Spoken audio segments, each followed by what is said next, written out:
Welcome back to another episode, man. This will wrap up the offensive line group. We're going to kind of talk about the backups here today and kind of how they stepped up for the Saints, man. A bunch of backups came in and replaced probably the best offensive line in the NFL. And I'm here to tell you why they stepped up, and they're probably going to make life for the Saints a lot easier moving forward because those guys stepped in and played great. And we're just going to go right through this list. I'll actually post a picture of the snap counts and things like that in this background so you can kind of take a look at that while I'm talking. Hopefully that comes out nice when it's blown up so y'all can see that.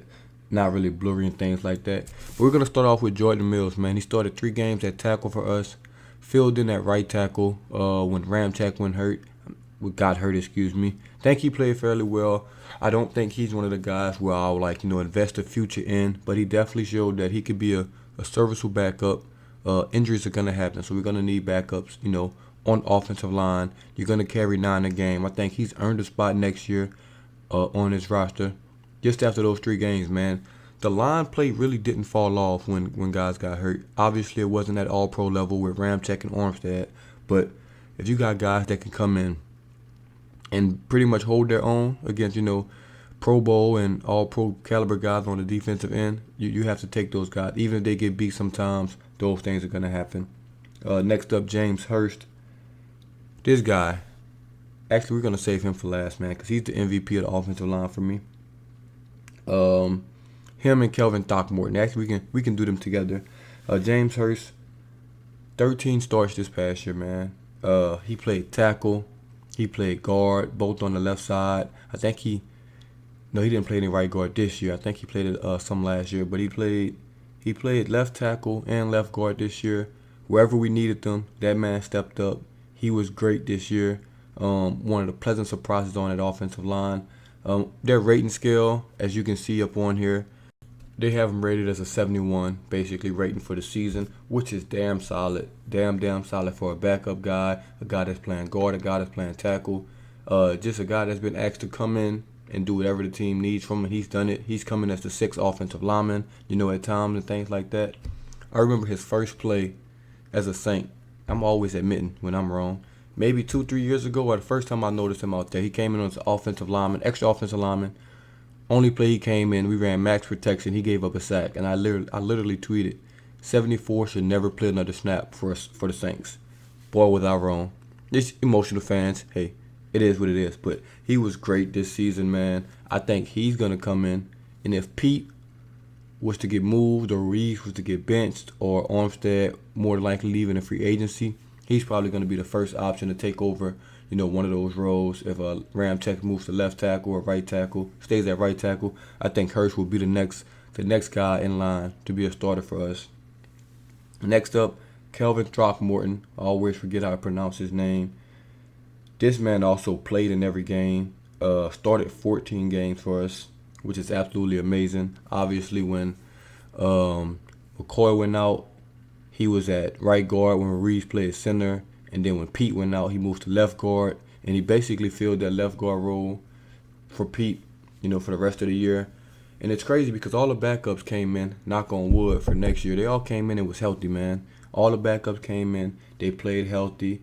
I believe they gave him a 67 rating or something like that. I'm not looking at the screen right now, but that's still damn solid. Another backup guy coming in. If you get those backup guys to come in and have about 70 ratings, you can't complain with that, man. Like I said, they're just thrown into the fire. Wasn't expected to start and things like that. And they come in and perform well. You can't ask for much more.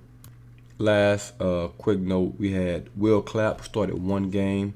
Versatile LSU guy, center/guard. He's never going to be a starter in this league on a consistent basis, but he's good to have that versatility on that offensive line. Also, Landon Young, he got 1 start. He was a guy that I wish got more playing time, but I think Hurst and Morton was playing so well that the Saints really couldn't put him out there at tackle because those backups in Mills all played so well that he never really got a chance. He was the undrafted free agent out of Kentucky.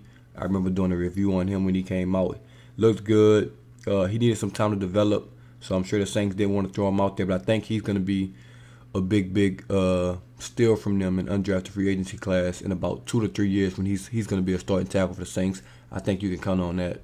Also, man, thank y'all for sticking with me through this offensive lineman, man. I know this is not the sexy thing to do, talking about the offensive linemen. Everybody want to get to the skill position players, receivers, corners, quarterbacks, and things like that. We're going to get there. We're going to get there, trust me. But had to knock out these offensive linemen first. It took me longer than I expected. But these next position players and skill position players are going to be much quicker. Gonna go through the whole roster, like I said, each position group. Let me know what y'all think I should do next. For this Coup De Grâce is what I'm calling it. Which means, if you don't know, it means the final blow. I basically picked that name. It's French. It's the final blow, basically, because the final blow to our season. So every time our season's over, I'll have this for us from the years and years to come. It's going to be 2040, and I'll still be doing these things, hopefully. And if I pronounce that wrong, I'm sorry to any French listeners. I'm not French, so yeah. Nothing I can do about that. I'm just kind of guessing. And since we're already using this this metric for this offensive line, we can kind of go through it. Even though I don't take these to heart, I think some of these grades are a little off. But we could just go straight through it. Just organizing this by rating. Armstead was first with a 92. Ramchak 88. McCoy 81. Pete in the 6 games he did play 76. Ruiz is 75. That's debatable. James Hurst 71. So on and so forth, man. The one thing I gave I gave Ruiz a hard time this year, right? Everyone know I kill Ruiz.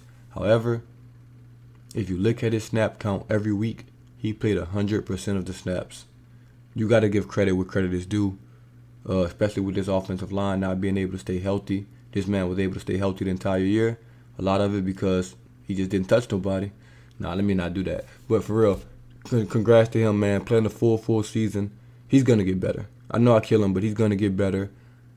He's not a super awful player. He just has super awful plays. That's why he reminds me of Andres Pete so much. I think they're both just average, but when they're bad, they just look real bad. But, hey, man, if this picture blew up nicely and you saw it correctly, let me know what y'all think of this. We're standing out to y'all, man. Obviously, Armstead and Ramchak, great players. McCoy is pretty solid. Some of these bench guys play solid. Let me know what y'all think, man. What stood out the most from this offensive line group to y'all, and please let me know what position group I should do next. That's most important. I'm thinking receivers. It's gonna be something on the offensive side of the ball for sure. Probably receivers. Who knows? I might go corners. I might go linebackers. But I'm thinking receivers. But let me know. Let me know what y'all think, man. Like, comment, subscribe. This is the offensive lineman wrap up. Thanks to them, they're gonna be better next year, hopefully. And it's the Boo Tragedies, and I'm out.